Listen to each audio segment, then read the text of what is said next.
Dear student, मैं Yogesh sir आपको कक्षा एकादश में अर्थशास्त्र पढ़ाऊंगा, क्योंकि आपके जो मुद्रा वाला सब्जेक्ट है उसकी जगह मुद्रा का सब्जेक्ट हटके नया सब्जेक्ट अर्थशास्त्र आ गया है। तो आज हम समझते हैं अर्थशास्त्र होती क्या है।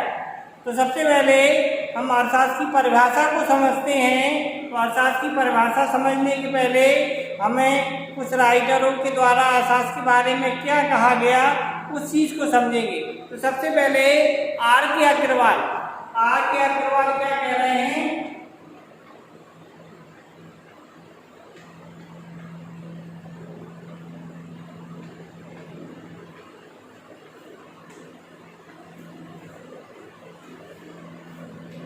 R.K. अग्रवाल के अनुसार अर्थशास्त्र की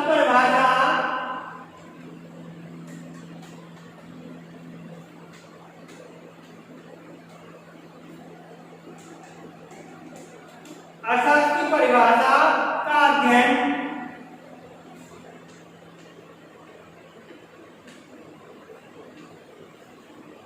उसी प्रकार आवश्यक है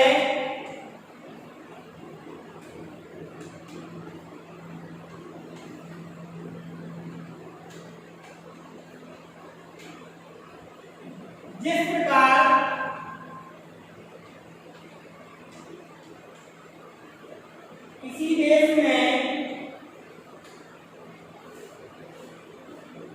किसी देश पर आक्रमण के पहले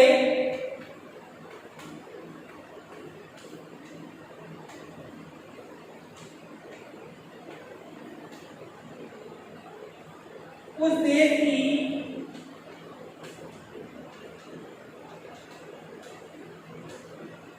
भौगोलिक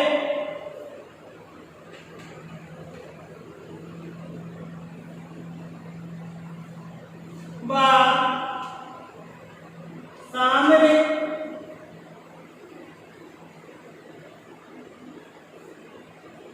स्थिति का अध्ययन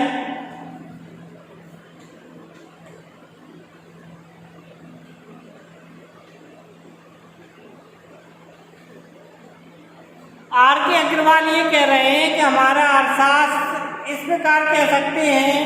R.K. अग्रवाल के अनुसार अर्थशास्त्र की परिभाषा का अध्ययन उसी प्रकार आवश्यक होता है जिस प्रकार यदि किसी देश पर आक्रमण के पहले उस देश की भौगोलिक स्थिति या सामरिक स्थिति का अध्ययन किया जाता है, इसी प्रकार से अर्थशास्त्र का अध्ययन किया जाता है। तो अर्थशास्त्र की परिभाषा से इस परिभाषा से हमें ये पता चल गया कि अर्थशास्त्र हमारे लिए कितना ज़्यादा महत्वपूर्ण है।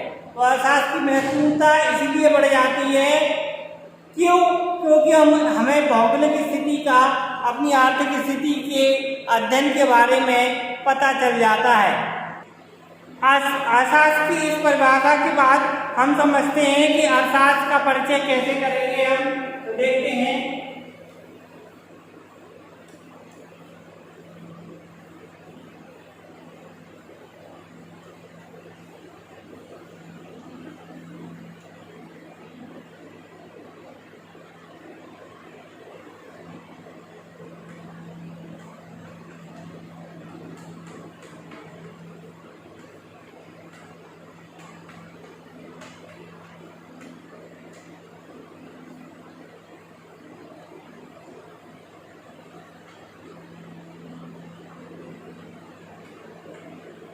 Introduction of economics.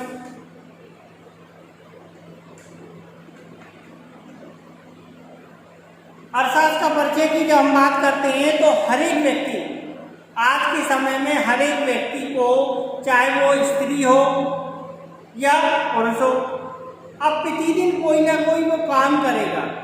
वो हर एक व्यक्ति आज के समाज में हर एक व्यक्ति प्रतिदिन कोई ना कोई कार्य करता है, जैसे खेती करना, व्यापार करना, मजदूरी करना या अध्यापन का कार्य करना या वकालत करना। ये सभी कार्य मनुष्य के द्वारा किए जाते हैं। ये सभी कार्य मनुष्य के द्वारा किए जाते हैं और इन कार्यों को करने का एक उद्देश्य ये होता है जिससे कि हम अपनी आवश्यकता की पूर्ति करने के लिए कार्य करते हैं।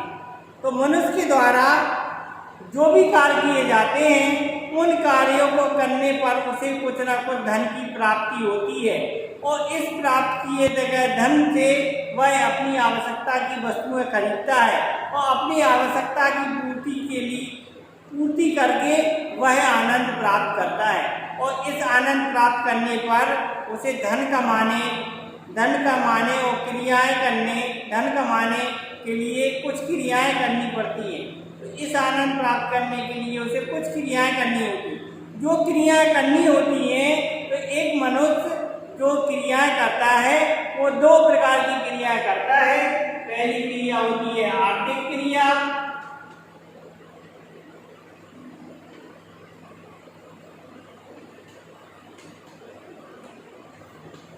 और दूसरी होती है अनार्थिक क्रियाएं।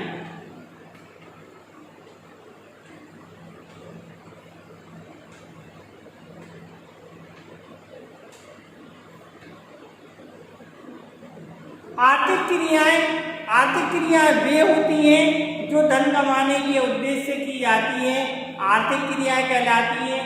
अनार्थिक क्रियाएं वे क्रियाएं होती हैं जो धन कमाने के उद्देश्य से नहीं बल्कि सेवा भाव के उद्देश्य से की जाती हैं। ऐसी क्रियाओं को हम अनार्थिक क्रियाएं कहते हैं। अब आर्थिक क्रियाओं की जब हम बात करते हैं तो सबसे पहले समझते हैं आर्थिक क्रियाएं।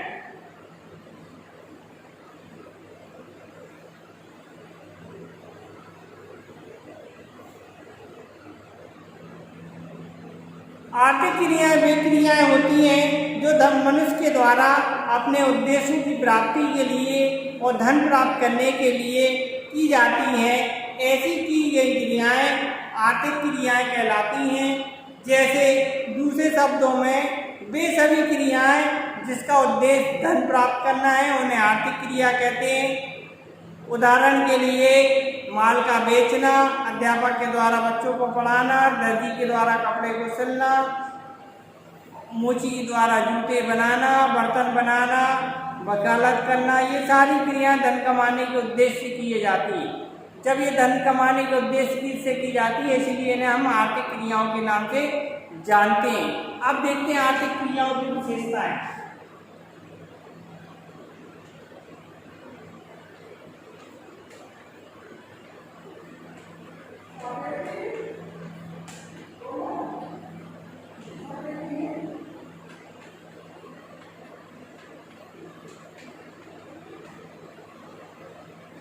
आर्थिक क्रियाओं की विशेषताओं को अगर हम देखते हैं तो सबसे पहले आर्थिक क्रिया की जो हमारी विशेषता है ये क्रिया मनुष्य की आवश्यकता को पूर्ति करने के लिए की जाती है।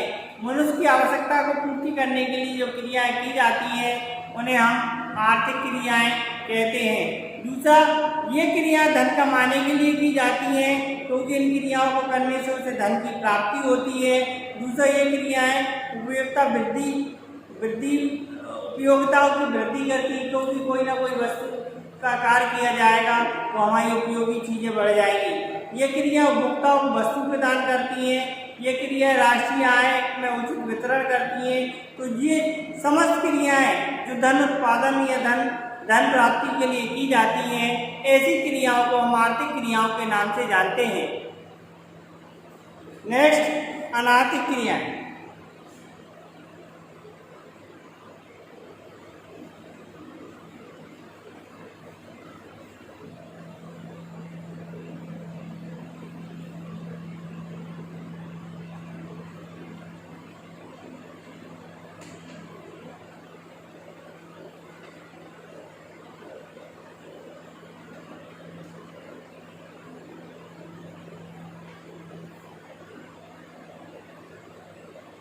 अनैतिक क्रिया वे क्रिया होती हैं जो धन उत्पादन से संबंधित नहीं होती बल्कि सेवा भाव से की जाती हैं। ऐसी क्रियाओं को करने से हमें धन की प्राप्ति नहीं होती, सिर्फ सेवा भाव के उद्देश्य से इस प्रकार की क्रियाएं की जाती हैं।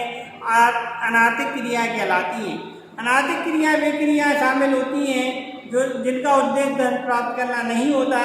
मनुष्य इन क्रियाओं में धार्मिक क्रियाएं हुई यानी धर्मार्थ उद्देश्य के लिए कोई क्रिया की गई, सामाजिक सेवा प्रदान करने के लिए कोई क्रिया की, शारीरिक बल प्रदान करने के लिए कोई क्रिया की गई, पारिवारिक उद्देश्य के लिए कोई क्रिया की गई, या पारिवारिक उद्देश्य की पूर्ति के लिए कोई क्रिया की गई। तो इस प्रकार की क्रियाओं में कोई धन की प्राप्ति नहीं होती है। इस प्रकार की गई क्रियाएं, सेवा भाव के द्वारा की गई क्रियाएं हमारी अनार्थिक क्रियाएं होती हैं। इन क्रियाओं का उद्देश्य धन कमाना नहीं होता। इन क्रियाओं का अध्ययन अर्थशास्त्र में नहीं किया जाता। अर्थशास्त्र के अंतर्गत अनार्थिक क्रियाओं का अध्ययन हम नहीं करते हैं। हम अर्थशास्त्र में सिर्फ आर्थिक क्रियाओं का अध्ययन करने की बात करते हैं, जैसे व्यायाम। अनार्थिक क्रिया में जैसे व्यायाम करना, पूजा का पाठ करना, माता पिता की सेवा करना, बच्चों का लालन पालन पोषण करना, ये सारी क्रियाएं सेवा भाव के उद्देश्य से जो क्रियाएं की जाती हैं अनार्थिक क्रियाएं कहलाती हैं। अनार्थिक क्रियाओं की विशेषता है।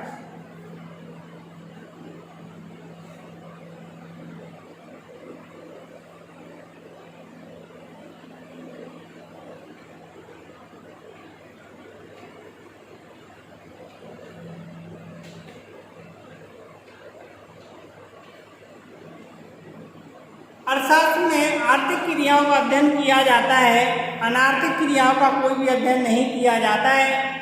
फिर भी हमें मालूम होना चाहिए अनार्थिक क्रियाएं क्या होती है। तो अनार्थिक क्रियाओं की कौन कौन सी विशेषताएं हैं?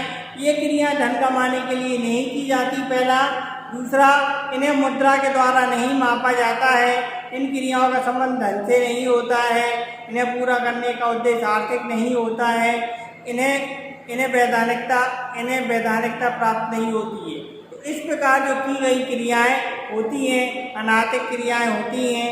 अब हम समझते हैं आर्थिक और अनार्थिक क्रियाओं में क्या अंतर है। तो अंतर को समझते हैं, आर्थिक और अनार्थिक क्रियाओं में क्या अंतर है।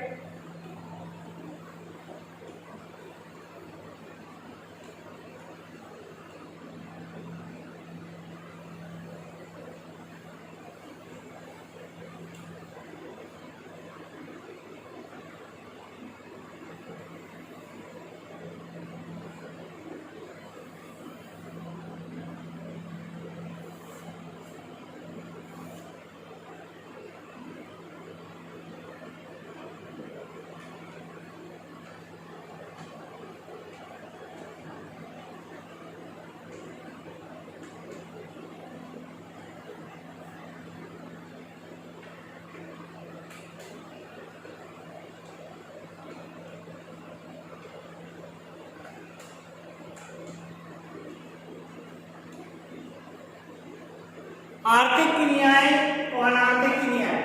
आर्थिक क्रियाएं वे होती हैं जो धन कमाने के उद्देश्य से की जाती हैं। अनार्थिक क्रियाएं वे होती हैं जो धन कमाने के उद्देश्य से नहीं की जाती। तो सबसे पहला है उद्देश्य।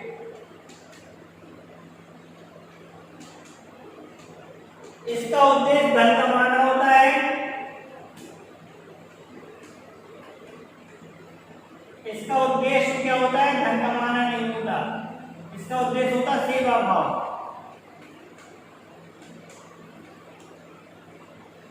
ये धन कमाने के उद्देश्य से की जाती है, सेवा भाव के उद्देश्य से की जाती है। धन का संबंध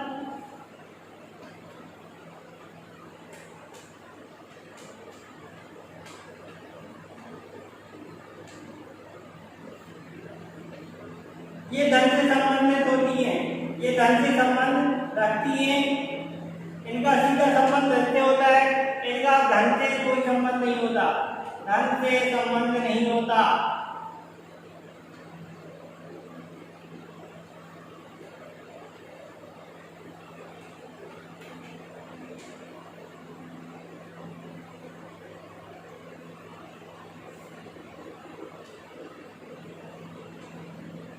मुद्रा मूल्यांकन।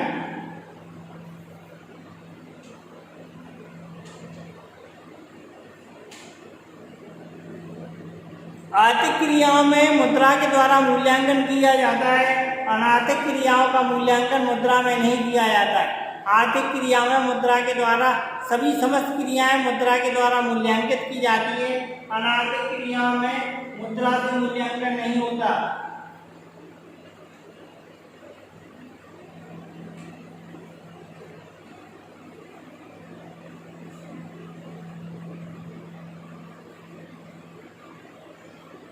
अध्ययन की बात करेंगे।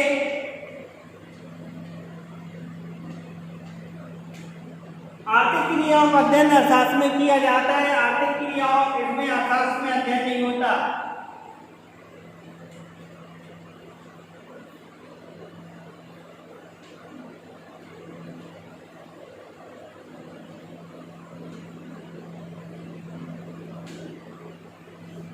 आर्थिक क्रियाओं का अध्ययन अर्थशास्त्र में किया जाता है, अनार्थिक क्रियाओं का अध्ययन अर्थशास्त्र में नहीं किया जाता है। तो इस प्रकार की क्रियाएं आर्थिक क्रियाओं का अध्ययन अर्थशास्त्र में किया जाता है, ये अनार्थिक क्रिया अर्थशास्त्र में अध्ययन नहीं की जाती।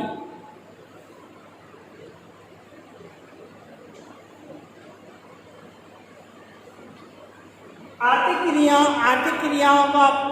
क्रियाएं करने पर प्रतिफल के रूप में धन या मुद्रा की प्राप्ति होती है। अनार्थिक क्रियाओं को करने पर धन और मुद्रा की प्राप्ति नहीं होती, बल्कि इन क्रियाओं से हमें इनके बदले मुद्रा प्राप्त न होने पर इन्हें सेवा भाव के बाद जो हमें संतुष्टि प्राप्त होती है वो हमें अनार्थिक क्रियाओं में प्राप्त होती है।